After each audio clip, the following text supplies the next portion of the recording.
Hello viewers, कैसे हैं आप सब लोग। Study with doctor Pawan Oberoi YouTube channel पे स्वागत है आपका।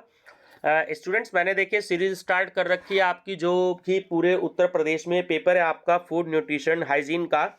तो उसके मैं 4 पार्ट जो है वो अब तक मैं अपलोड कर चुका हूँ पिछले 2 दिन में।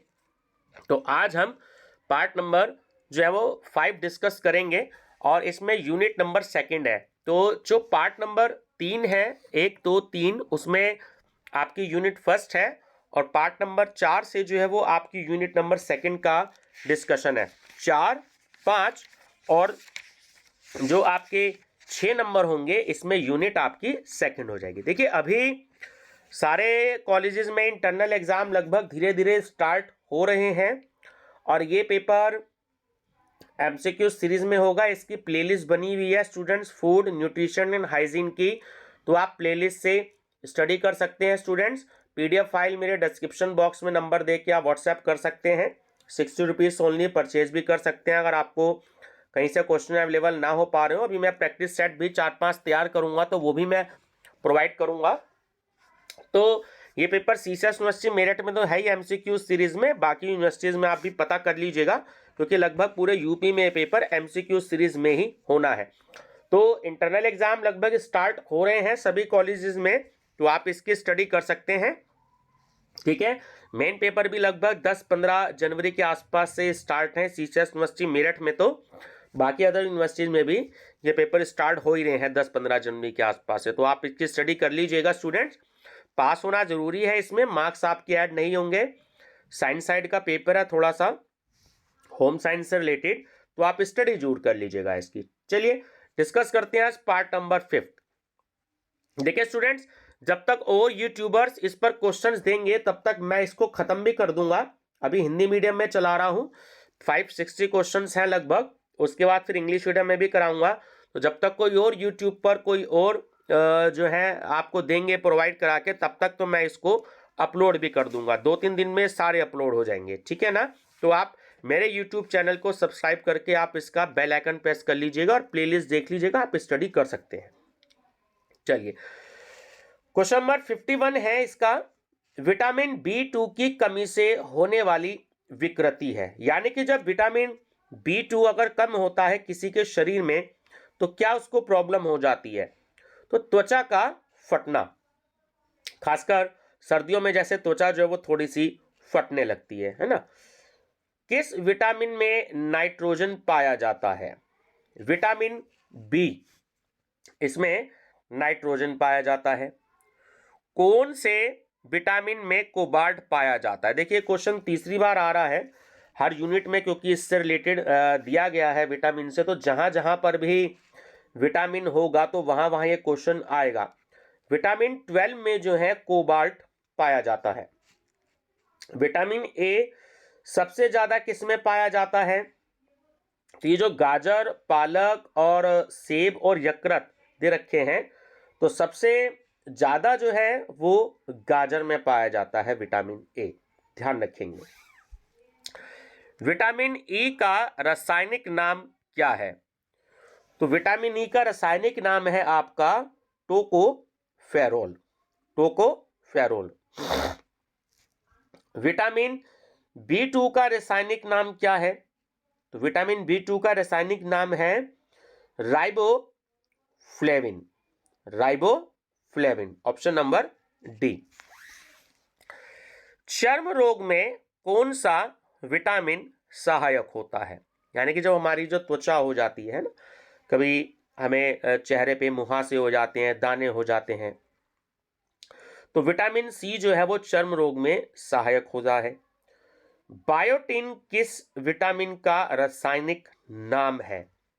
B7। विटामिन B5 का रासायनिक नाम क्या है। तो विटामिन B5 का रासायनिक नाम है पेंटाथोनिक अम्ल, पेंटाथोनिक एसिड्स। चलिए नेक्स्ट हमारा क्वेश्चन, विटामिन सी सबसे ज्यादा किस में पाया जाता है। अगर नींबू, संतरा, आंवला और अंगूर हो तो इन चारों में विटामिन सी सबसे ज्यादा आंवला में पाया जाता है। विटामिन डी की कमी से प्रौढ़ों में कौन सा रोग हो जाता है? तो वो होता है ऑस्टियोमलेशिया।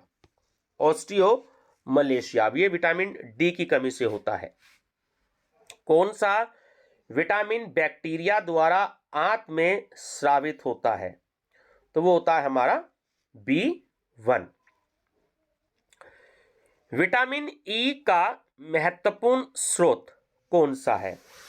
तो अंकुरित जो गेहूं का तेल होता है वो विटामिन ई का बहुत ही महत्वपूर्ण स्रोत होता है, अंकुरित गेहूं का तेल, option number D. Vitamin C की कमी से होने वाला रोग है, विटामिन सी की कमी से स्कर्वी रोग होता है, ध्यान रखेंगे। विटामिन बी की कमी से कौन सा रोग हो जाता है? तो वो होता है आपका पेलाग्रा, पेलाग्रा, ठीक है। चलिए अब है आपका मैचिंग का क्वेश्चन है आपका, इसमें आपको मैचिंग बतानी है कि कौन सी इसमें सही है। तो देखिए ये आपको दे रखा है, जैसे पीछे मैंने बताया था कि जो ई सी है ना, ऑप्शन नंबर क्योंकि ए ही करेक्ट है, ई सी जो है आपकी वो बिल्कुल सही है, वो मांसपेशियों का टेस्ट होता है। जो आपका ईसीजी है वो आपका सॉरी मैं गलत बता गया, एक्चुअली ये ऑप्शन जो है आपका बी वाला करेक्ट है। जो आपका ईईजी है वो आपका मस्तिष्क से रिलेटेड होता है, 3 नंबर। और जो ईसीजी है वो आपका हार्ट से रिलेटेड होता है, ये मैंने आपको पिछली वीडियो में बताया था। किसी को हार्ट की प्रॉब्लम होती है तो डॉक्टर ईसीजी का टेस्ट करते हैं। उसके बाद जो ईओजी है वो आंख का टेस्ट होता है, किसी को आंखों में कोई प्रॉब्लम होती है तो। और जो ईएमजी टेस्ट है वो मांसपेशियों का टेस्ट होता है ना। तो ऑप्शन नंबर बी आपका करेक्ट है, ए इसमें मिसप्रिंट लिखा हुआ है। चलिए निम्नलिखित में से कौन सी प्रोटीन दूध में पाई जाती है? तो जो कैसिन है, ध्यान रखेंगे कैसिन। नेक्स्ट है पीलिया, जिसे हम जॉन्डिस बोलते हैं, पीलिया में प्रभावित होता है। तो पीलिया में क्या प्रभावित होता है? तो ये पहले भी क्वेश्चन आया था, पार्ट नंबर 2 में मैंने बताया, जब जॉन्डिस होता है किसी को तो उससे प्रभावित होता है यकृत, ध्यान रखेंगे। रुधिर में यानी कि ब्लड में जो श्वेत रक्त कणिकाएं होती हैं, white blood cells, WBC short में बोलते हैं, तो उसकी अत्यधिक मात्रा में उपस्थिति को रोग विज्ञान की भाषा में क्या कहते हैं? तो हम कहते हैं ल्यूकेमिया, ऑप्शन नंबर बी, उस पड़े की मात्रा में स्प्रिंट है ल्यूकेमिया। चिकित्सक परामर्श देते हैं कि हमें भोजन वनस्पति घी की अपेक्षा तेल में बनाना चाहिए, ऐसा क्यों होता है? क्योंकि ऑप्शन ए सही है, तेल में असंतृप्त वसाएं होती हैं, तेल में असंतृप्त वसाएं होती हैं। कोलेस्ट्रॉल है, तो कोलेस्ट्रॉल जो है वो एक्चुअली जंतु वसा में उपस्थित वसीय अल्कोहल होता है, जंतु वसा में उपस्थित वसीय अल्कोहल। आहार में लवण का मुख्य उपयोग है, तो वो भी आपका सही है, ऑप्शन नंबर बी की भोजन के पाचन के लिए अपेक्षित हाइड्रोक्लोरिक जो एसिड होता है, एसिड को हिंदी में अम्ल कहते हैं, लघु मात्रा में पैदा करना। वसा में घुलनशील विटामिन कौन कौन से होते हैं? तो वसा में जो घुलनशील विटामिन होते हैं, एक तो होता है कैल्सीफेरॉल, एक होता है कैरोटीन और एक होता है टोकोफेरोल, ये तीनों होते हैं। एक कार्यशील महिला को प्रतिदिन कितना प्रोटीन लेना चाहिए? 45 ग्राम, ऑप्शन नंबर डी करेक्ट है, 45 ग्राम। चलिए नेक्स्ट है गोल्डन चावल। गोल्डन चावल एक प्रचुरतम स्रोत है। तो वो किसका स्रोत है? वो विटामिन ए का स्रोत होता है। गोल्डन चावल जो होते हैं विटामिन ए का स्रोत होते हैं। स्कर्वी रोग किसकी कमी से होता है? देखिए फिर आ गया, स्कर्वी रोग जो होता है वो विटामिन सी की कमी से होता है। एनोसिमिया कहते हैं, जो एनोसिमिया कहते हैं वो घ्राण संवेदना की कमी को कहते हैं। ऑप्शन नंबर बी, घ्राण संवेदना की कमी को। शरीर की कैलोरी आवश्यकता गर्मियों की अपेक्षा सर्दियों में पड़ जाती है क्योंकि अधिक कैलोरी आवश्यक है। तो शरीर का ताप बनाए रखने के लिए हम लोग देखिए गर्मियों में कम खाते हैं, सर्दियों में थोड़ा सा ज़्यादा खाते हैं और वेट भी हमारा थोड़ा सा बढ़ जाता है। इसलिए जिसको डायबिटीज़ वाले जो लोग होते हैं, पेशेंट होते हैं, तो इसलिए सर्दियों में उनकी जो डायबिटीज़ है वो थोड़ी सी हाई रहती है क्योंकि वो ज़्यादा खाते हैं। और सर्दियों में जो वेट है वो थोड़ा सा ज़्यादा बढ़ता है और जल्दी बढ़ता है। गर्मियों में क्योंकि पसीना आता है, कम खाते हैं, तो इसलिए गर्मियों में कंपैरेटिवली सर्दियों के जो वेट होता है गर्मियों में थोड़ा सा घटता भी है या कम बढ़ता है। विटामिन ए प्रचुर होता है तो सेब, चावल, गाजर और नींबू में। तो इन चारों ऑप्शन में जो दिए हैं तो गाजर में विटामिन ए जो है वो सबसे ज़्यादा होता है। राष्ट्रीय पोषण संस्थान एक अनुसंधान संस्थान है जो इस राज्य में स्थित है, तो वो है आपका आंध्र प्रदेश में। Option number A. गाय का दूध पीले सफेद रंग का होता है जिसका कारण उसमें निम्नलिखित में से किसकी उपस्थिति होती है? तो कैसीन के साथ साथ कैरोटीन होता है उसमें। देखिए कैसीन भी होता है और कैटीन भी होता है, सॉरी कैरोटीन भी होता है, दोनों चीजें होती हैं। मनुष्य के उपयोग के लिए कार्बनिक भोजन को बेहतर क्यों माना जाता है? तो उसमें ऑप्शन नंबर बी आपका इसमें सही है कि इसे रसायनों एवं सिंथेटिक कीटनाशकों के लिए प्रयोग किए बिना उगाया जाता है। ध्यान रखेंगे, ऑप्शन नंबर बी जो है वो करेक्ट है। चलिए 83, पौधों और जंतुओं में कार्बोहाइड्रेट्स किस रूप में संचित होते हैं?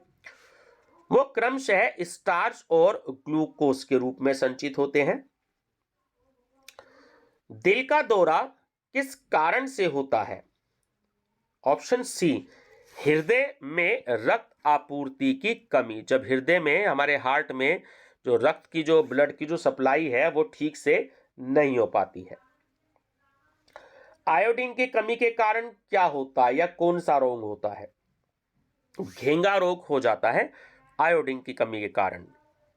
डेंगू बुखार के कारण मानव शरीर में निम्नलिखित में से किसकी कमी हो जाती है? वो जाती है प्लेटलेट्स की। अक्सर आपने सुना होगा प्लेटलेट्स कम हो गई है।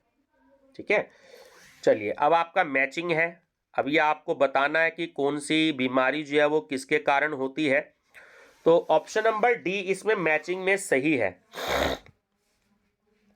जो प्लेग होता है वो एक्चुअली जीवाणु के कारण होता है। ठीक है, 4 नंबर। एड्स जो होता है वो विषाणु के कारण होता है। गंजापन जो है वो कवक के कारण होता है और जो मलेरिया है वो प्रोटोजोआ के कारण होता है। तो ऑप्शन नंबर डी जो है वो करेक्ट आंसर है। बीएमडी का पूर्ण रूप क्या है? तो बीएमडी का फुल नेम है bone mineral density. Bone mineral density. ठीक है, ऑप्शन नंबर बी। प्रचुरतम मात्रा में खाद्य प्रोटीन के 2 ज्ञात स्रोत निम्नलिखित में से कौन से हैं? देखिए प्रोटीन के आपसे पूछ रहा जा रहा है इसमें क्वेश्चन में। तो जब भी प्रोटीन की बात करें तो सोयाबीन तो होता ही है, लेकिन यहां पर सोयाबीन के साथ साथ मूंगफली भी दे रखी है। तो सोयाबीन और मूंगफली। विटामिन B2 का अन्य नाम क्या है? तो विटामिन B2 का दूसरा नाम है राइबोफ्लेविन। ठीक है, क्या नाम है? राइबोफ्लेविन। ध्यान रखेंगे, इंपॉर्टेंट क्वेश्चन है। एक कठोर परिश्रम करने वाले पुरुष की दैनिक ऊर्जा की आवश्यकता होती है। तो देखिए उसको जो है 4000 कैलोरी जो है वो लगभग चाहिए होता है। 4000 कैलोरी, जो कि बहुत ज़्यादा कठोर परिश्रम करते हैं। जैसे मजदूर लोग होते हैं, फावड़ा चलाते हैं, गड्ढा खोदते हैं, या बहुत ज़्यादा लेबर वर्क का काम करते हैं। जैसे राजमिस्त्री होते हैं, मजदूर आपने अक्सर देखे होंगे जो बिल्डिंग बनाते हैं, है ना। तो इनकी जो शारीरिक जो मेहनत होती है वो थोड़ी सी ज़्यादा हो जाती है, तो इन्हें कैलोरी भी ज़्यादा चाहिए होती है। निम्न में से कौन सा विटामिन पानी में घुलनशील है? तो जो विटामिन बी होता है वो पानी में घुलनशील होता है। निम्नलिखित में से कौन सा जल जनित रोग है? तो वो है हैजा। ये पानी से हो जाता है, हैजा। नवजात बच्चों के लिए सबसे आदर्श भोजन निम्नलिखित में से क्या है? देखिए नवजात मतलब जो बिल्कुल छोटे बच्चे होते हैं, जो पैदा होते हैं बच्चे, तो दूध जो होता है वो उनके लिए सर्वोत्तम भोजन होता है। बहु औषधि चिकित्सा MDT इसके संक्रमण के लिए है। तो ये है आपकी कोढ़।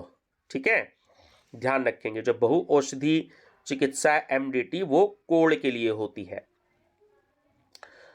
किस विटामिन की कमी के कारण स्वच्छ पटल मृदुता, जिसे हम कैरेटोमेलेशिया कहते हैं, वो होता है?